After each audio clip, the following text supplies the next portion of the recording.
समस्त प्रणाम आ स्वागत अभिनंदन षष्ठ श्रेणी भूगोल क्लास रे ऑनलाइन क्लास आम समस्त बहुत क्लास कले आम पृथ्वीर मंडल समूह समस्ते पढ़ी सारी से दिन आम महासागर विषय आ वायुमंडल विषय जाचे आज आम वायुमंडल विषय सम्यक धारणा आपको देवी ये बहुत पुराना पाठ आप जानते आम पृथ्वी को जो पतला आवरण बा अंश घेरी रही गैसीय वलय घेरी रही वायुमंडल कहुए। यही वायुमंडल केते किलोमीटर पर्यंत वर्धित जानते 1600 किलोमीटर पर्यंत वायुमंडल ऊपर को। अच्छा केउठारु आमर उच्चता नपा जाए ना समुद्र पतन ठारू समस्त ये जानते समुद्र पतन ठारू भूतत्वविद मैंने अनुमान कर 1600 किलोमीटर पर्यंत आम वायुमंडल पठित आम जाने देख जो बल आम फोपाड़े ऊपर पृथ्वीर माध्याकर्षण शक्ति थी से तौक पड़े आसुचे किंतु जदि जड़े किए बल प्रयोग कर 1600 किलोमीटर ऊपर को बुझी हो तो 1600 किलोमीटर ऊपर जिन फोपाड़ा से आउ कि आसबनी पृथ्वी पृष्ठ तेणु से वायुमंडल हूँ 1600 किलोमीटर पर्यंत विस्तृत। आज आम से वायुमंडल विषय जो पढ़ा मुझे आग देख पृथ्वी पृष्ठ को जो स्तर लगी रही है जो स्तर गुड़िक है troposphere, stratosphere, mesosphere, thermosphere, exosphere मन रखिले तो पृथ्वी पृष्ठ यहाँ जब आम पृथ्वी पृष्ठ हुए पृथ्वी पृष्ठ को लगी रही प्रथम स्तर टी है ट्रोपोस्फियर परीक्षा 1 नंबर प्रश्न आसो पृथ्वी पृष्ठ को लगी रही स्तर टी बाटे आस ट्रोपोस्फियर आउ सबा ऊपर स्तर है किए एक्सोस्फियर आ मझे मन रखिए स्ट्राटोस्फियर, मेसोस्फियर, थर्मोस्फियर। देख मुझे आपण गोटे चित्र करी बही नथिले आपको आउ कि अधिक कथा कहबी। देख ये वायुमंडल स्तर पूरा 0 रु आरंभ हो ट्रोपोस्फियर स्तर तापर स्ट्राटोस्फियर, मेसोस्फियर, थर्मोस्फियर, एक्सोस्फियर ये आग क्लास आगामी क्लास रे पढ़े जानी था जो स्ट्राटोस्फियर अंचल उड़ाजाहाज चित्रटी करी देखा जाउची तो ये स्ट्राटोस्फियर अंचल उड़ाजाहाज पे आमर एटा उपयुक्त अंचल कहीं ना ये आउ धूलिकणा जले बाष्प ये सब जिन न थाए तेणु से मेघ थिले आमर उड़ाजाहाज जापर ना तेणु यही स्तर है मन रखिले आउ ट्रोपोस्फियर, स्ट्राटोस्फियर मझी को ट्रोपोपोज कहुए स्ट्राटोस्फियर, मेसोस्फियर मझी अंचल को स्ट्राटोपोज कहुए मेसोस्फियर, थर्मोस्फियर मझी अंचल को मेसोपोज कहुए। ये सब आप क्लास में ना कि आपने पढ़ी जानीपारे एमती वायुमंडल स्तर आप सुंदर चित्र टे करेंगे देखो बही में गोटे चित्र देती ट्रोपोस्फियर, स्ट्राटोस्फियर, मेसोस्फियर जमी अच्छी तल उपर जाए एमती चित्र करें आपण मैंने बुझापी मुझे कहली ये जो वायुमंडल के स्तर आप नर्माल जिन जानते ये सब जिन आप सप्तम श्रेणी जानते एवं मन रखिपारे किसी अधिक जिन ना तो ये जो वायुमंडल यहाँ वायुमंडल स्तर आ वायुमंडल सब कौन कौन रुहे सब गैस आम सब आगु जाने बाष्प सब रोचे कौन कौन बाष्प सब रोचे वायुमंडल आम जाने वायुमंडल दीटा मुख्य बाष्प अच्छी अम्लजान आउ जबक्षारजान। देख ये वायुमंडल अम्लजान परिमाण हूँ 21 भाग जबक्षारजान भाग है 78 भाग आउ अलग अलग गैस सब अच्छी 0.03 भाग अंगारकाम्ल, आर्गन 0.94 अन्य गैस है 0.04 मिथेन, इथेन, प्रोपेन जैसे सब विभिन्न प्रकार गैस सब अच्छी माने चाहिए वायुमंडल देख जमी आम जल बिना जीवन असंभव से वायु बिना जीवन असंभव।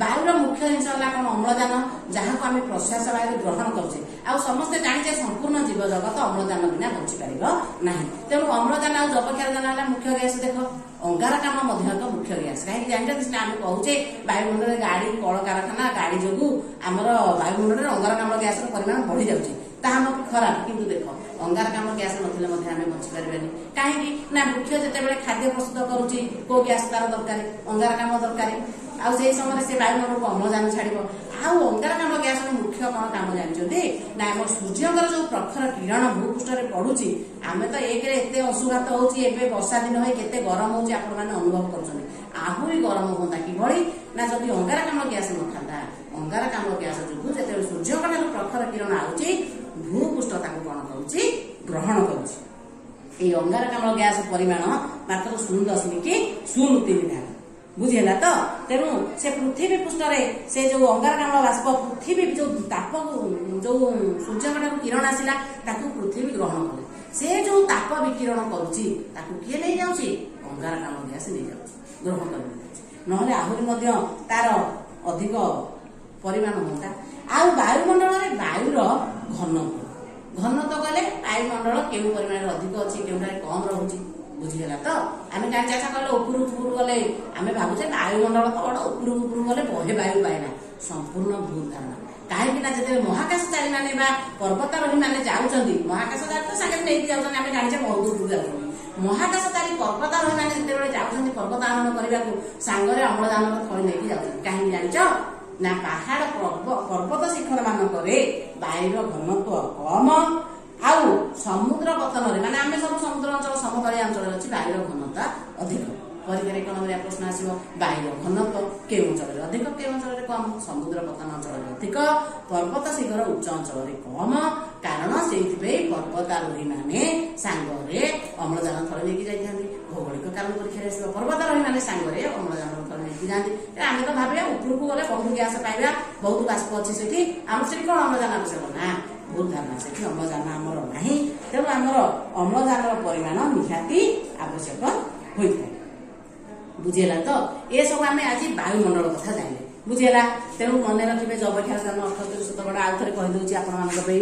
ଅମ୍ଳଜାନ ହଉଛି 21%, ଅନ୍ୟାନ୍ୟ ଗ୍ୟାସ 0.04%, ଆର୍ଗନ 0.94, ଅଙ୍ଗାରକାମ୍ଳ ମାତ୍ର 0.03। ଦେଖୁଛ ତ, ଅଙ୍ଗାରକାମ୍ଳ କେତେ କମ ପରିମାଣରେ ଅଛି, କିନ୍ତୁ ଅଙ୍ଗାରକାମ୍ଳ ସେଟା ଆମର ଆବଶ୍ୟକ, କିନ୍ତୁ କମ ଆବଶ୍ୟକ।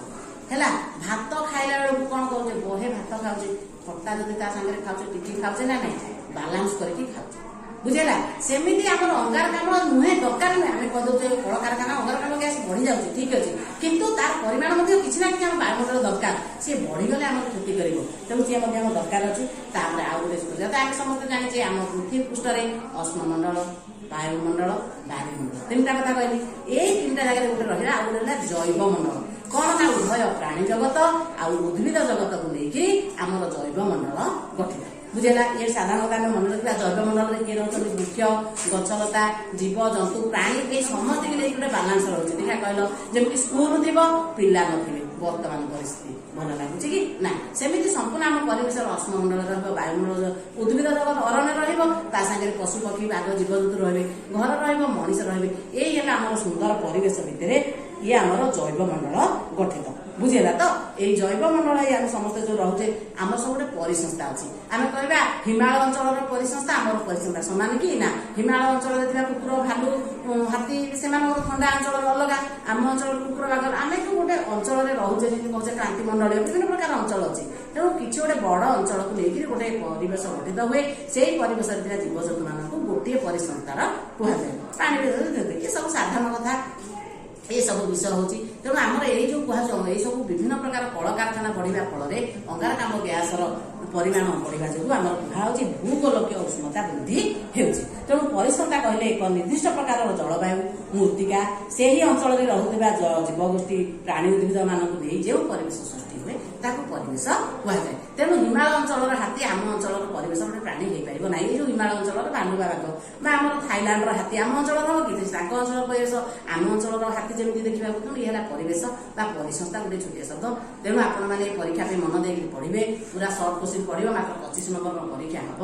ଆପଣମାନଙ୍କୁ ପାଟର୍ନ ସବୁ ଦିଆ ହେଇଛି, ଆମର ଶୂନ୍ୟ ସ୍ଥାନ ପୂରଣ ଯାହା ଅଛି ପାଟର୍ନ ଛାଡା ହେଇଛି, ଆପଣ ମନ ଦେଇକି ପଢିବେ। ଏତିକି ମୋର କାଳ ସରୁଛି।